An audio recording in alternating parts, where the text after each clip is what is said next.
Everyone, this side Srishti Tyagi. Welcome back to my YouTube channel Srishti science classes.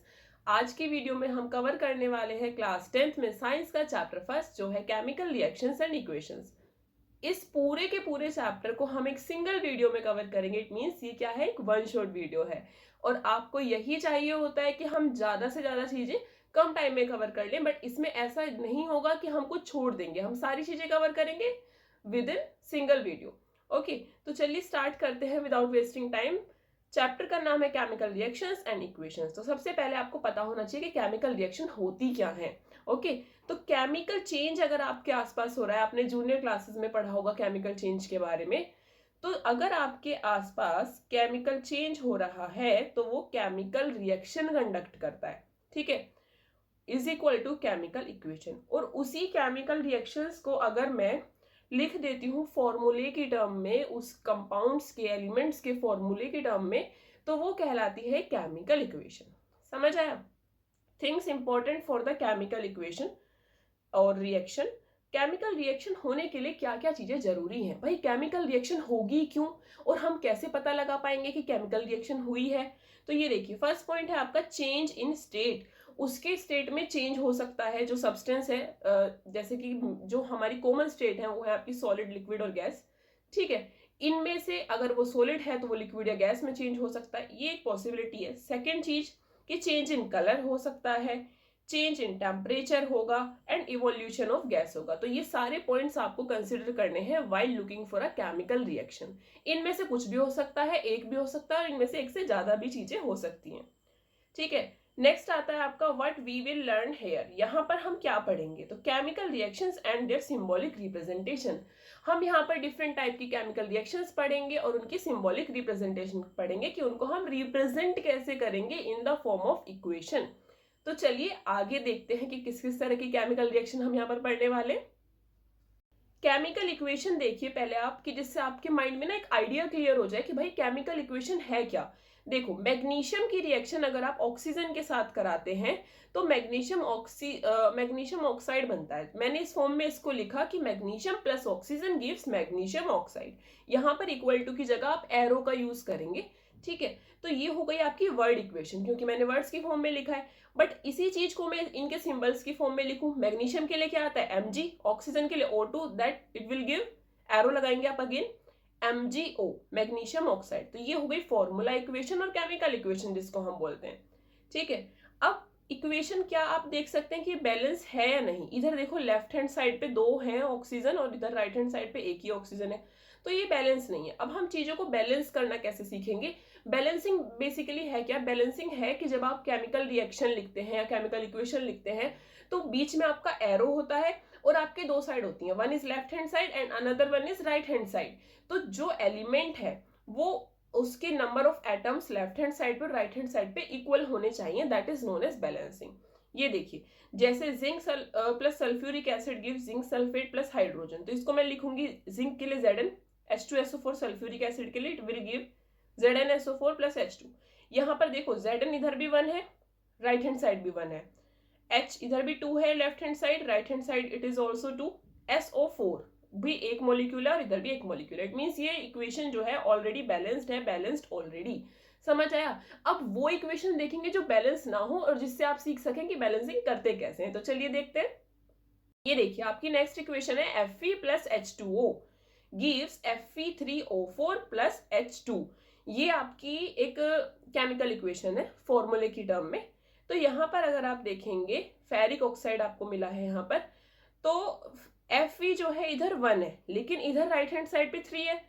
Oxygen अगर देखें तो इधर 1 है, इधर 4 है, hydrogen is 2 on the left hand side and it is also 2 on the right hand side.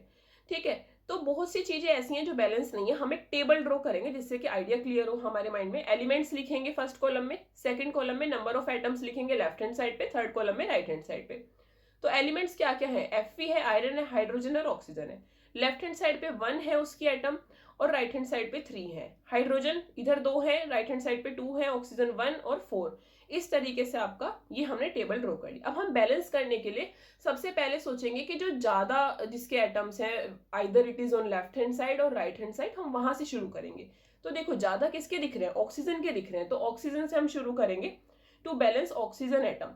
Initial देखो, initial पहले अगर हम देखें रिएक्टेंट साइड पे, रिएक्टेंट मतलब लेफ्ट हैंड साइड पे 1 ऑक्सीजन है, किसमें, H2O मॉलिक्यूल में, एक ही तो ऑक्सीजन आ रही है ना, ठीक है। लेकिन प्रोडक्ट साइड अगर देखें तो Fe3O4 में 4 है ऑक्सीजन, तो मैं क्या करूंगी, मुझे लेफ्ट हैंड साइड पे भी 4 ऑक्सीजन बनानी होंगी। अगर मैं 4 ऑक्सीजन बनाऊंगी तो मैं H2O की मल्टीप्लाई कर दूंगी 4 से, तो फिर वो 4 जो स्टार्टिंग में नंबर लगा होता है ना, वो दोनों के लिए कंसिडर किया जाता है, पूरे के लिए, ठीक है। तो मैंने उसकी 4 से मल्टीप्लाई करी तो मुझे प्रोडक्ट में और रिएक्टेंट में बराबर मिल जाएंगे, और ये मेरी इक्वेशन बनेगी Fe, H2O की मैंने मल्टीप्लाई कर दी 4 से, तो Fe3O4 प्लस H2। अब देखो यहाँ पर ये जो मैंने पॉइंटर किया है, यहाँ पर ऑक्सीजन 4 है, और यहाँ पर भी ये जो 4 है पूरे H2O के लिए कंसिडर किया जाएगा, तो यहाँ पर भी ऑक्सीजन आपकी 4 हो गई, ठीक है। लेकिन हाइड्रोजन अब इधर 8 हो गई है। तो अब आगे देखते हैं कि आगे की स्टेप्स क्या होंगी इस इक्वेशन को बैलेंस करने की।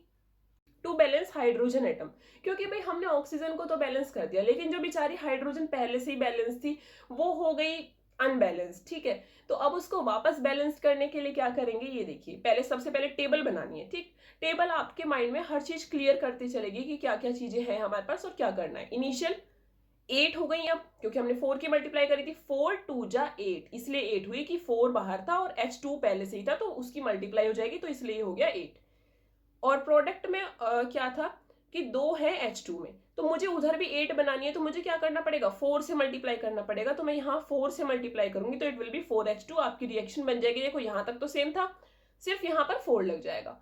अब हम क्या करेंगे, लास्ट एलिमेंट बचा Fe, उसको चेक करेंगे कि वो बैलेंस्ड है या नहीं है। इनिशियल इधर लेफ्ट हैंड साइड पे 1 था, इधर देख लो इधर 3 था, ठीक है। तो मुझे इसको बैलेंस करने के लिए लेफ्ट हैंड साइड पे भी 3 से मल्टीप्लाई करनी पड़ेगी। 1 इंटू 3 मैं करूंगी तो यहाँ पर भी मुझे 3 मिल जाएगा, और इक्वेशन कुछ इस तरीके से होगी।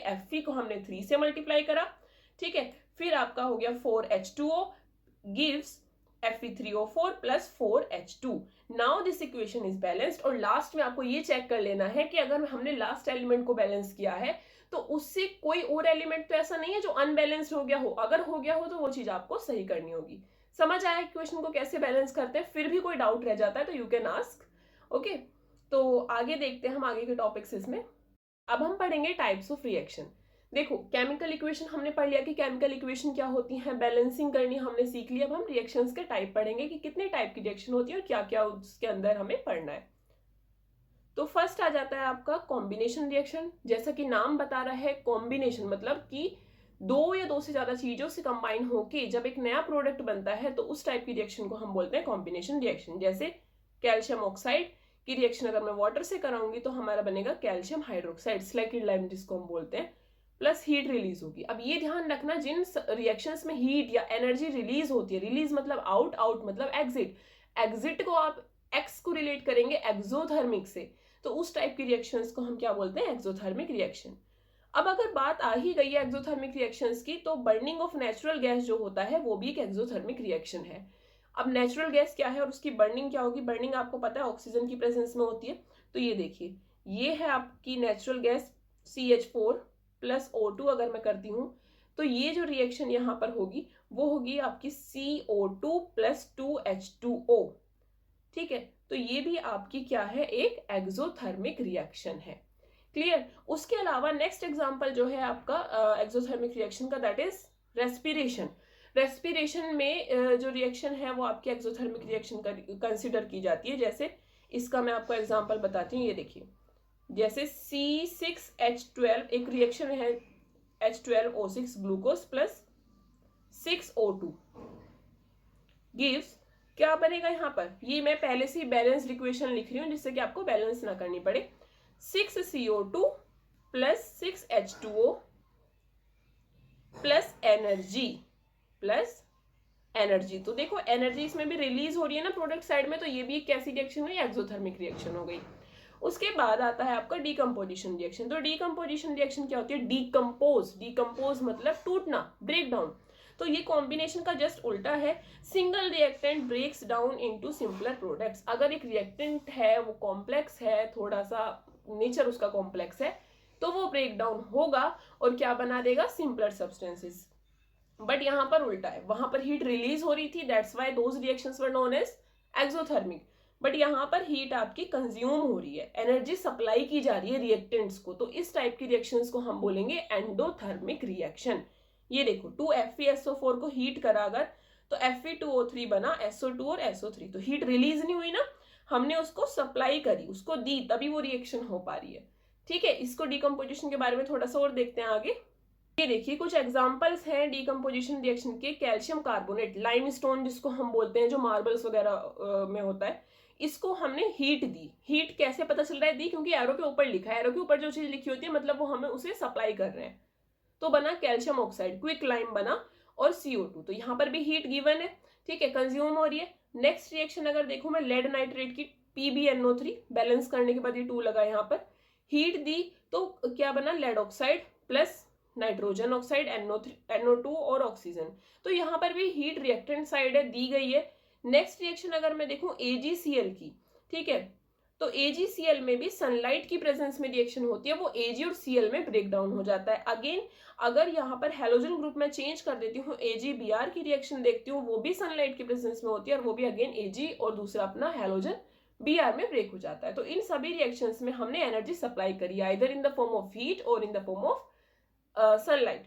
ठीक है, तो ये रिएक्शंस कैसी हुई, endothermic reactions, energy consumed in these reactions. Next type of reaction is displacement reaction. देखो डिस्प्लेस, एक चीज को हटाकर उसकी जगह ले लेना, इज नोन एज डिस्प्लेसमेंट। तो क्या है डिस्प्लेसमेंट में, more powerful element will displace the weaker element from its compound and take its place। ऐसा स्कूल में होता था ना, जब हमें किसी सीट पे बैठना होता था बट कोई पहले से ही उस पे बैठना चाहता था और वो स्टूडेंट हमसे ज्यादा पावरफुल है, तो वो क्या करता है कि हमें हटा के खुद बैठ जाता है उस सीट पे, और वो पावरफुल है तो वो बैठ सकता है। तो सेम टाइप की रिएक्शन होती है डिस्प्लेसमेंट में। कैसे होगी रिएक्शन अभी बताती हूँ मैं आपको। ये देखिए रिएक्शंस में है आपका Fe, iron plus copper sulphate के साथ इसकी रिएक्शन कराऊंगी तो ये FeSO4 बन जाएगा, आयरन सल्फेट और कॉपर अलग से हो जाएगा। तो यहाँ पर देखो क्या हुआ, पहले कॉपर और सल्फेट एक साथ थे, ठीक है, आयरन आया और आयरन ने कॉपर को हटा के उसकी जगह ले ली, तो ये किस टाइप की रिएक्शन हुई, डिस्प्लेसमेंट रिएक्शन। उसी तरीके से सेम रिएक्शन में अगर आयरन की जगह जिंक और लेड से कराऊं, कॉपर सल्फेट की कराती हूँ जिंक से, तो जिंक सल्फेट बन जाएगा ZnSO4 और कॉपर अलग हो जाएगा। तो कॉपर को बेचारे को हटा दिया, वो वीक था। ठीक, तो यहाँ पर कहने का मतलब क्या है कि जो जिंक है वो मोर रिएक्टिव है than copper. Again lead, Pb जो है सिंबल है लेड का, ठीक, उसकी कॉपर क्लोराइड से रिएक्शन कराती हूँ तो PbCl2 बनेगा, lead chloride plus Cu, copper आपका अलग से बनेगा। तो यहाँ पर लेड भी मोर रिएक्टिव है कॉपर से, तो कहने का मतलब क्या है, zinc and lead are more reactive than copper. समझ में आया डिस्प्लेसमेंट रिएक्शन। नेक्स्ट टाइप की रिएक्शन आपकी आती है double displacement reaction. Double displacement reaction क्या है, फॉर्मेशन ऑफ पीपीटी अकर। इस रिएक्शन में पीपीटी बनता है। पीपीटी आपको पता है जो इनसोल्युबल सब्सटेंस है और वो आपका टेस्ट ट्यूब में या जिस चीज में भी आप रिएक्शन कर रहे हैं वो नीचे सेटल हो जाता है, ठीक है। Also known as precipitation reaction. अगर पीपीटी बनता है, पीपीटी मतलब प्रेसिपिटेट, तो इस टाइप की रिएक्शंस को प्रेसिपिटेशन रिएक्शन भी कहा जाता है। एक्सचेंज ऑफ आयंस होता है, मतलब पहले क्या हो रहा था कि वीक एलिमेंट सिर्फ एक था और बाकी उसकी जगह पर आकर उसको अलग कर रहे थे। अब दो चीजों का वो होगा, एक्सचेंज होगा। एक्सचेंज तो हमेशा दो ही चीजों के बदले में होता है ना, कि कोई दे रहा है, मतलब गिव एंड टेक वाला मैकेनिज्म होगा यहाँ पर। तो ये देखिए Na2SO4 सोडियम सल्फेट है आपका, प्लस BaCl2 बैरियम क्लोराइड है। तो यहाँ पर क्या होगा, बैरियम सल्फेट, Ba तो चला जाएगा SO4 के साथ और Na आ जाएगा Cl के साथ, तो NaCl हो जाएगा। मतलब Ba ने और Na ने अपनी पोजीशन एक्सचेंज कर ली। इसको डिस्प्लेसमेंट क्यों नहीं कहा गया, क्योंकि उसने एक बेचारे को अकेला नहीं करा, एक्सचेंज कर ली कि चल मैं तेरी सीट पे बैठ जाता हूँ और तू मेरी सीट पे बैठ जा। समझ आया difference between displacement and double displacement. ठीक है, आगे बढ़ते हैं इसी के साथ। नेक्स्ट टॉपिक आता है आपका ऑक्सीडेशन एंड रिडक्शन। ये बहुत इंटरेस्टिंग है और इसमें थोड़ी सी कंफ्यूजन भी होती है स्टूडेंट्स को। ऑक्सीडेशन मतलब ऑक्सीजन, तो क्या होगा ऑक्सीजन के साथ, गेन ऑफ ऑक्सीजन। अगर ऑक्सीजन किसी चीज को मिल रही है, उसमें ऐड हो रही है, then it will be known as oxidation. और इसका उल्टा क्या है, लॉस ऑफ हाइड्रोजन। या तो उसमें ऑक्सीजन का गेन हो रहा हो या फिर हाइड्रोजन का लॉस हो रहा हो, तो उस टाइप की रिएक्शंस को ऑक्सीडेशन रिएक्शन कंसिडर किया जाएगा, ठीक है। अब दूसरा आता है आपका रिडक्शन। रिडक्शन क्या है, गेन ऑफ हाइड्रोजन। उल्टा सोचो, हाइड्रोजन का गेन और ऑक्सीजन का loss is known as reduction, ठीक है। यहाँ पर एक रिएक्शन देखो, कॉपर ऑक्साइड प्लस हाइड्रोजन के साथ रिएक्शन कराई, हीट सप्लाई करी तो कॉपर प्लस वाटर बना। तो यहाँ पे अगर मैं CuO देखूं, पहले से ऑक्सीजन थी ना रिएक्टेंट में, वो प्रोडक्ट में जाते जाते हट गई, ऑक्सीजन लॉस हो गई, तो मतलब क्या हुआ, ये प्रोसेस रिडक्शन हुआ। ठीक है, और अगर H2 में देखूं तो पहले कोई ऑक्सीजन नहीं थी, लेकिन प्रोडक्ट साइड पे ऑक्सीजन आ गई, H2O बन गया, तो इसका ऑक्सीडेशन हो गया। तो ऐसी रिएक्शंस जिसमें रिडक्शन और ऑक्सीजन सेम टाइम पे हो रहे हो, तो उस टाइप की रिएक्शंस को हम बोलते हैं रिडॉक्स रिएक्शन। क्या बोलते हैं? redox, re for reduction and ox for oxidation, redox reaction। Clear हुआ? नेक्स्ट इसका एग्जांपल है जिंक ऑक्साइड प्लस कार्बन, तो Zn प्लस CO बनेगा। ZnO में से जिंक बना तो ऑक्सीजन रिमूव हो गई, तो इसका क्या हो गया? रिडक्शन, और C के साथ ऑक्सीजन ऐड हो गई, तो इसका हो गया ऑक्सीडेशन। उसी तरीके से आपकी MnO2 है, मैग्नीज ऑक्साइड है आपका, प्लस 4HCl, ये Mn के साथ तो Cl2 आ गया, ऑक्सीजन हट गई, मतलब इसका क्या हो रहा है? रिडक्शन। और HCl के साथ आपका Cl हटके O लग गया H के साथ, तो H2O बन गया, इसका हो गया आपका ऑक्सीडेशन। ऑक्सीडेशन रिडक्शन अच्छे से क्लियर हुआ? ठीक है, सेम टाइम पे अगर एक रिएक्शन में हो रहे हैं, then the reaction will be known as redox reaction. एक छोटा सा टॉपिक और बचता है इस चैप्टर का, उसके बाद ये आपका चैप्टर फिनिश हो जाएगा। तो चलिए देखते हैं क्या है वो टॉपिक। टॉपिक है आपका कोरोजन। कोरोजन क्या है? देखो, नॉर्मली हम रस्टिंग को कोरोजन समझ लेते हैं, बट मेन चीज जो है वो कोरोजन है, रस्टिंग उसका एक पार्ट है। तो क्या है? Metal get attacked by the moisture around it get corrode and the process called corrosion. कोई भी मेटल है, अगर उसके सराउंडिंग में, एनवायरमेंट में आसपास मॉइस्चर है, ऑक्सीजन है, तो वो उसके साथ रिएक्शन करेगा और वो मेटल डिग्रेड होने लग जाएगा, खराब होने लग जाएगा, and this process is known as corrosion. उसके डिग्रेडेशन को बोलेंगे कोरोड, कि मेटल कोरोड हो गया, और इस प्रोसेस को बोलेंगे कोरोजन। ठीक है, एग्जांपल है रस्टिंग ऑफ आयरन। अगर आयरन खराब होता है तो उसको स्पेसिफिकली नाम दिया गया रस्टिंग, और रस्टिंग कोरोजन का ही एक टाइप है। Black coating of silver, silver का अगर डिग्रेडेशन होता है तो वो ब्लैक कलर में चेंज होने लगता है। और डैमेज ऑफ कार बॉडीज बहुत टाइम तक यूज नहीं होती और ऐसे एरियाज में पड़ी रहती है, तो वो भी खराब होने लगती है। ब्रिजेस पे होने लगता है, शिप पे, आयरन रेलिंग्स पे। तो कोरोजन को बेसिकली प्रिवेंट करने के लिए हमें क्या करना चाहिए? पेंटिंग कर सकते हैं हम, उन चीजों पे पेंट यूज कर सकते हैं, ऑयलिंग कर सकते हैं। ठीक है, तो इस टाइप की चीजों से गैल्वेनाइजेशन कर सकते हैं, जिंक की कोटिंग को गैल्वेनाइजेशन बोलते हैं। तो इस टाइप की चीजों से हम कोरोजन को प्रिवेंट कर सकते हैं। Next and last topic of the chapter is rancidity. Rancidity याद नहीं रहती है, तो इसको समझना ध्यान से। देखो, अगर कोई सब्सटेंस है उसमें फैट और ऑयल प्रेजेंट है, तो क्या होगा कि उसका ना ऑक्सीडेशन होने लगता है, अगर तो वो खराब हो जाता है। जैसे इनकम्प्लीट और complete oxygen oxidation of fat और ऑयल, या तो कंप्लीट हो या इनकम्प्लीट ऑक्सीडेशन फैट और ऑयल का, जब वो एक्सपोज होते हैं एयर में, लाइट में या फिर मॉइस्चर में, तो उस प्रोसेस को हम बोलते हैं रेंसिडिटी। क्या बोलते हैं उस प्रोसेस को? Rancidity. It means it is a kind of oxidation. ठीक है, तो इसमें इसको रोकने के लिए हमें क्या करना चाहिए? एंटीऑक्सीडेंट्स हम यूज करते हैं, जैसे स्टोरिंग फैट और oil containing things in the air tight container, जिसमें कि जैसे नमकीन होती है हमारी या फिर बिस्किट्स होते हैं, हम क्या करते हैं उन्हें एयर टाइट कंटेनर में रखते हैं, जिससे कि वो खराब ना हो, ऑक्सीडाइज्ड ना हो, जिससे एयर ना एंटर कर सके उसके अंदर। नेक्स्ट है nitrogen filled in chips packets to prevent oxidation of chips. जो चिप्स पैकेट्स आते हैं, आपने देखा उसके अंदर काफी एयर होती है, बहुत ऐसे वो फूले हुए से नजर आते हैं हमें। क्यों होता है ऐसा? क्योंकि चिप्स के अंदर भी ऑयल एंड फैट है। तो क्या होगा, अगर नाइट्रोजन नहीं होगी तो वो सिंपल ऑक्सीजन के साथ रिएक्ट करेंगे और वो आपका क्या कर लेंगे? ऑक्सीडाइज हो जाएंगे, खराब हो जाएंगे। लेकिन नाइट्रोजन एक इनर्ट गैस है जो किसी के साथ इतनी आसानी से रिएक्ट नहीं करने देती, तो वो उसके ऑक्सीडेशन को प्रिवेंट करेगी। समझ आया? चैप्टर का each and every topic we have completed. इसके बाद कोई डाउट रह जाता है, you can ask me in the comment section. And अगर आपको वीडियो अच्छी लगी हो तो please like the video, subscribe my channel and don't forget to press the bell icon. Thank you.